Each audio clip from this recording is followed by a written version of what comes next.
O star of wonder, star of night, star with royal beauty bright, westward leading, still proceeding, guide us to thy perfect light. Hey, how many of you grew up singing that song? Maybe on the stereo in your home or perhaps in church. That's a song that's called We Three Kings. It's an old Christmas carol. It's actually the first Christmas carol that was ever written in America, oddly enough.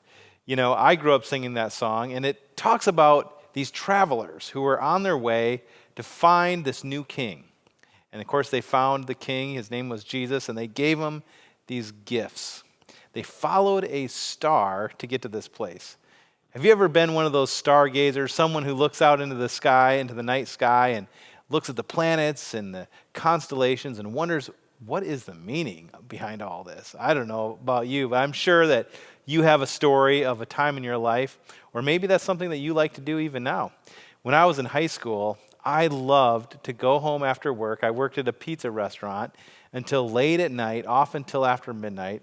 I'd go home to our old farmhouse that was 10 miles away from any town, so there was no light pollution out there, and I'd park my car in such a way as to face toward the north. There was this beautiful field out in front of our house that just had this uninhibited view of the sky.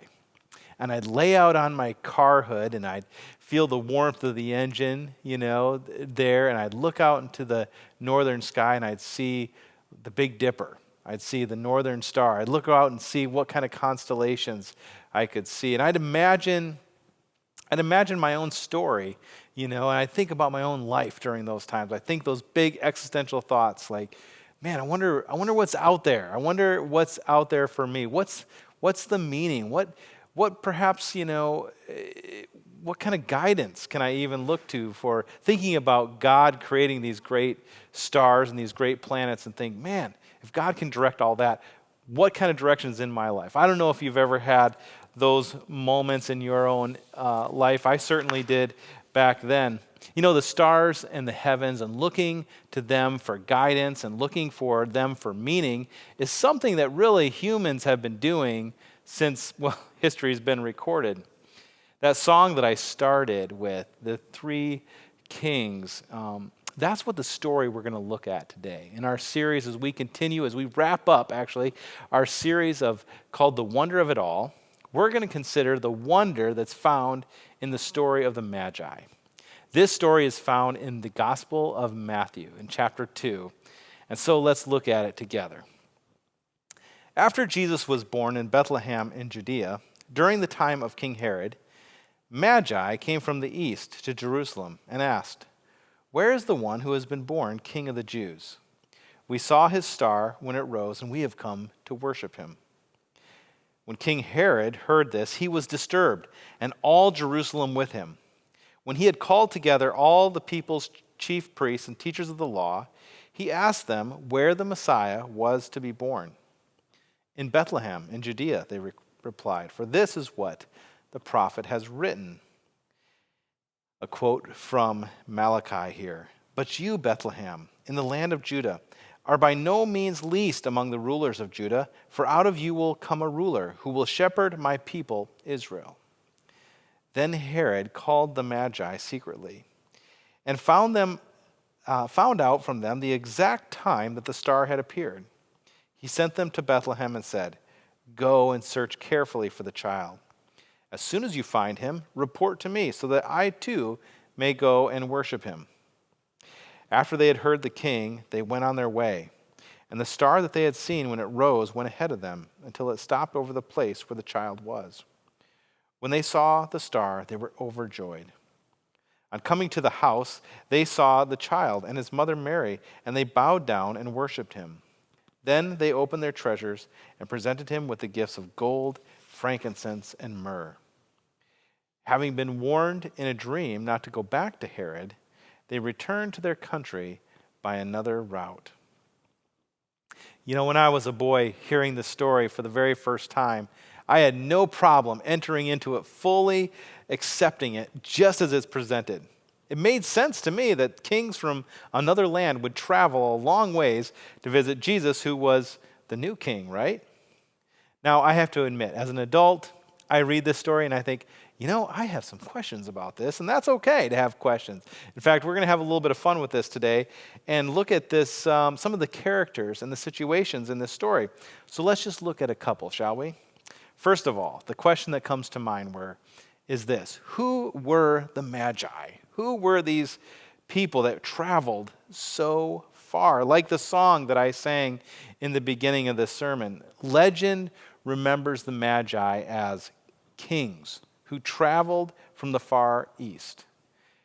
In the first part of history, we see a picture. Here's one artist's rendition of what this might have looked at like. Here's the three kings, and where this mosaic is located in a church in Italy.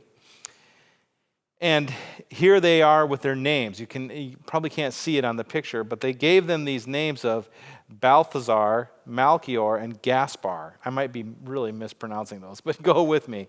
These were the names that were given to these three characters, and we don't really know their names, but these names were given to them about the same time as this painting, around 500 A.D. When I was growing up, though, in church, here is how the Magi were presented to me. There's like three of my buddies, dressed in their dad's bathrobes and these nice beards and awkward crowns on their head. Maybe you had something similar to this if you grew up in church at the annual Christmas pageant, as these three unlikely characters would wander down the middle aisle of the church, of the sanctuary. So who were these Magi, though? Why were they called kings? Were they kings? Were there just three of them? These are some questions that come to mind. So here's some fun facts about the Magi. They're often referred to as kings because there was a prophecy in the book of Isaiah that said this: nations will come to your light and kings to the brightness of your dawn. This is part of a larger passage that describes kind of this idea of light coming with the Messiah. And so they established, hey, these guys were kings. Tradition says that there were three wise men because, well, there were three gifts. But scholars look back now and they said there could be as many as 12 who were part of the traveling, this traveling band. Magi. What's the term of this name? What's the meaning of this? Magi is the same root word as our word magician. And Bible scholars today say that these were probably characters known as priest of Zoroastrian. This was a religion in ancient Persia. So these characters, well, they were not Jewish characters. They were these other priests of this other religion. And often kings of the day would keep people like this close to them because they wanted to see what was the interpretation of their dreams, or what was the interpretation of the stars and the acts of nature that were going around. They were definitely wondering about that, and priests of Zoroastrian were often ones who studied astrology, and they studied these things and brought meaning from this. So, we know that these Magi were not necessarily followers of the one true God. They were members of another religion. Perhaps they were familiar with the prophecies of ancient Israel. And so when they saw this curious star, they were intrigued to go on a search for this. And their meaning that they extrapolated from this star was that there was a new king that was being born in Israel. So let's talk about this star for a minute. What was the star? It's definitely been a curiosity of historians and theologians and scientists to think about what was exactly the Star of Bethlehem. Some ideas that are out there is that the Star of Bethlehem could have been an exploding planet. Interesting. Perhaps it was a convergence of planets that came together that formed one very bright star. There is evidence that there were comets about that time in history. Ancient Chinese astrologers have recorded instances of this, that it could have been a streaking comet that lasted weeks, maybe even years. I don't know, but it's definitely something interesting to think about, isn't it? And to discuss. We don't really have the exact scientific answer, though. That's what it comes down to. With what the star was, or who exactly were the Magi, how many were there. We don't have the answers to that necessarily. And those are interesting questions, but that's really not the point of my sermon today. The point of this whole series has been to imagine what wonder can do for our souls, what the wonder that's found in these Christmas stories. And so we're going to look at this story and to consider what is in this delightful story that Matthew tells us. What is the wonder here, and where does it lead us to support this overall theme that Matthew had in his gospel, which was that Jesus is the King, and that his love is being expanded not only to the world around him, but is being expanded far beyond that to me. So to me, it's a delightful wonder to imagine Scripture this way, to imagine these stories, especially surrounding the birth of Jesus, that we have this opportunity to think about this, how our story interacts with this story. And we can use our imagination and dream how this wonder that's found in the story invites us to see wonder in our own life and what that can do. The question that I think about is this: what would a star of wonder do for me? What would a star of wonder? And so here's some things to think about. First of all, wonder, I think, in this story really invites me to see the world with hope. It invites me to see the world with hope. When I think about that long and dangerous journey that those travelers embarked upon to go from Persia, ancient Persia, to Bethlehem to see Jesus, a distance of probably around 1,000 miles, I imagine that there would be much to worry about, wouldn't there? There would be much to be concerned about. There would be, you would often probably think of what's the worst thing that could happen to me on a journey like that, especially in the ancient world. Perhaps I would be tempted to even just give up, quite frankly. There was something that was driving this group. There was something that was driving them. And I believe that it was the wonder of hope that could be seen in their life. That sense that really gives us all a driving force in our own lives. When I think about the world that we live in today, it's a world that's often divided. And when I'm in this divided world, I can often see my vision is clouded by what's the worst that could happen, or what's the worst in others. In my world today, I'm often, battered down with the uncertainty of it all. And when I'm in that uncertain place, I'm prone to worry. When I'm in this world that's often full of pain, I'm tempted to give up. But here in this story, we see this beautiful wonder of hope. And what draws us forward is the hope that we have. No matter what our situation, when I think about this past year and maybe your own situations in your life, the different relationships, do you happen to view those things with worry or with uncertainty, or maybe just even a sense of giving up? Or is there a sense of hope that you have? Think about that. Think about that for a minute today. What situation or relationship is in your life that you can, use the wonder from this story, think about your story, and reimagine that situation, reimagine that relationship with a sense of hope? One of the things that we like to talk about in our sermons is whatever we look at, we're often drawn to, aren't we? And this is this idea that this story invites us to draw us into that idea of viewing our situations, viewing our relationships with this sense of new hope. The second thing that wonder does for us in this story, or does for me, and I hope it does for you too, is that it welcomes me to new beginnings. Wonder welcomes me to new beginnings. That word welcome is such a beautiful word, isn't it? I tell you what comes to your mind when you think of the word wonder? Or when you think of the word welcome? For me, I think of being welcomed by an old friend that I haven't seen for a long time. How does it feel to step into that person's presence? Do you feel completely welcomed? Do you feel celebrated? Maybe you feel safe and accepted and loved. Those are all the things that I think about when I think of being welcomed by an old friend that I haven't seen them. A sense of newness can be felt in that welcoming presence as well.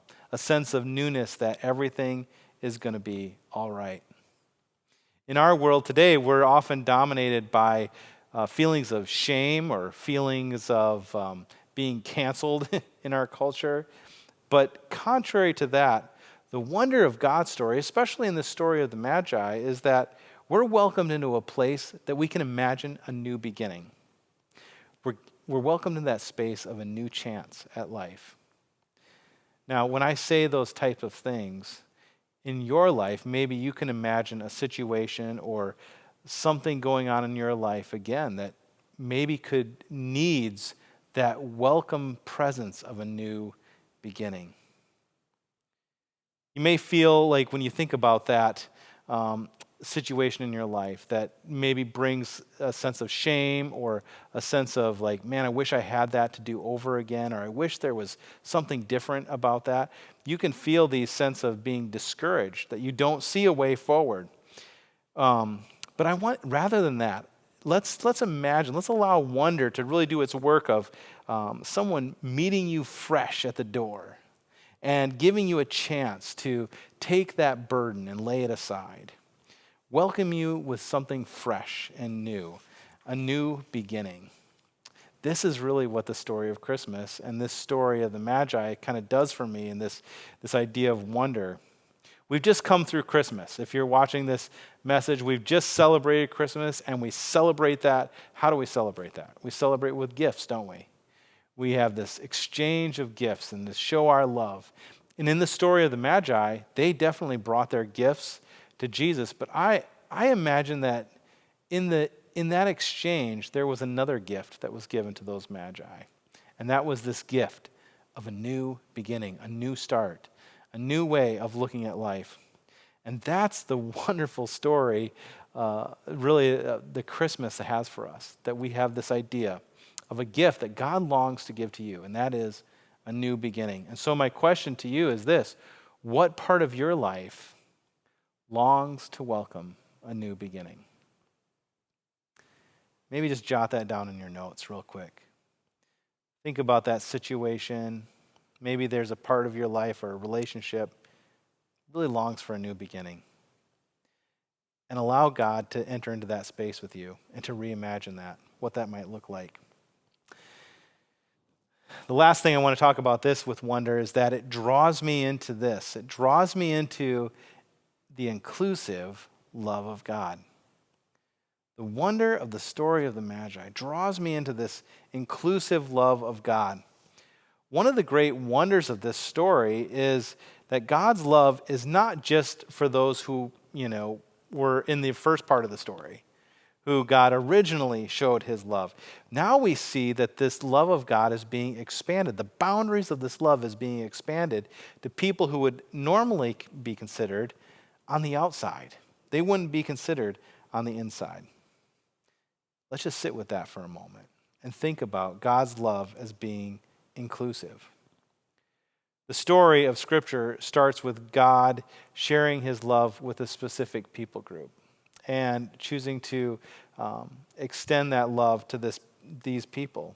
And now through Jesus, we see this love of God being expanded beyond those boundaries. Not just Jerusalem, we would actually see this story being expanded to the world, even after Jesus' ministry on earth. The love of God is expanded far beyond that.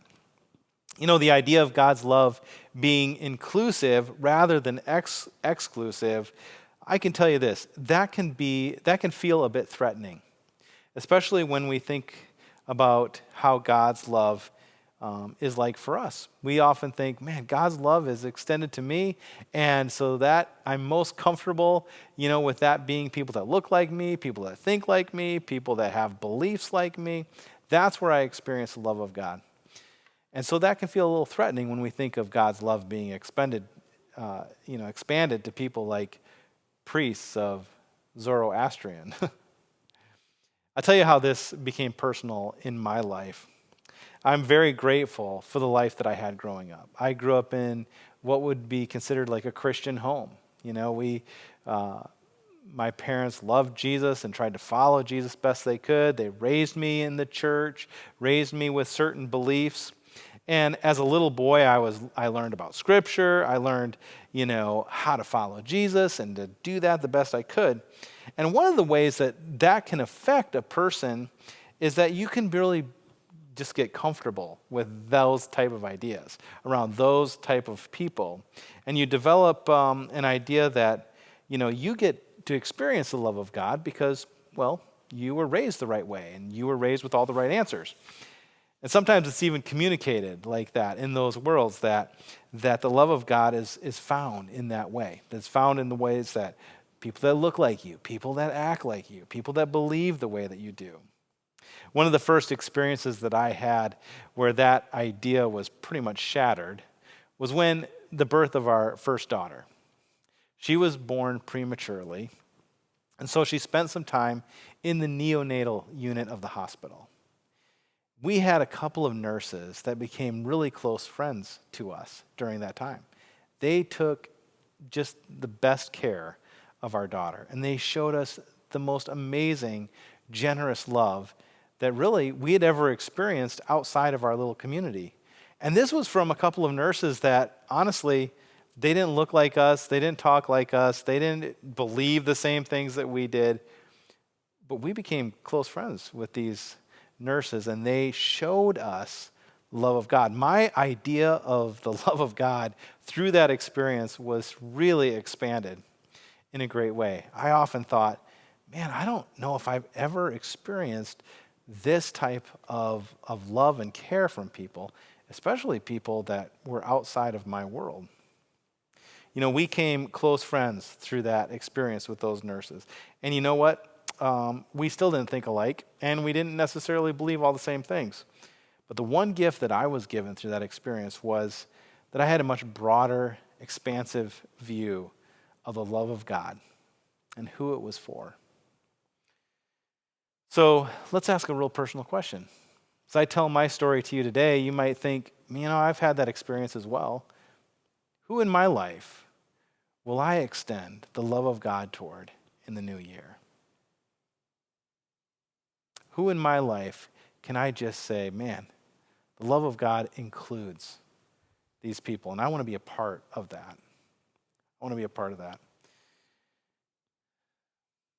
As we wrap up this series on wonder and finding it in these Christmas stories, I hope that you've enjoyed the series, and I hope that you have your ideas and your thoughts have been expanded through imagination, through wonder, that it brings you to this place of hope that we've talked about today, that it brings you to this place of a new beginning and imagining a new beginning in your life in some way, and that it, quite frankly, expands your view of the love of God and who that can be for. I think of the Apostle Paul, who expanded this idea of the love of God in his writings to the Ephesians. And so I'll read this prayer as a benediction for us today. It says this, "And I pray that you, being rooted and established in love, may have power, together with all of God's holy people, to grasp how wide, how long, and high and deep is the love of Christ, and to know this love that surpasses knowledge, that you may be filled to the measure of all the fullness of God." Church, this is our prayer for you. Wherever you're viewing this message today, may you be filled with this love of God. We'll see you next week.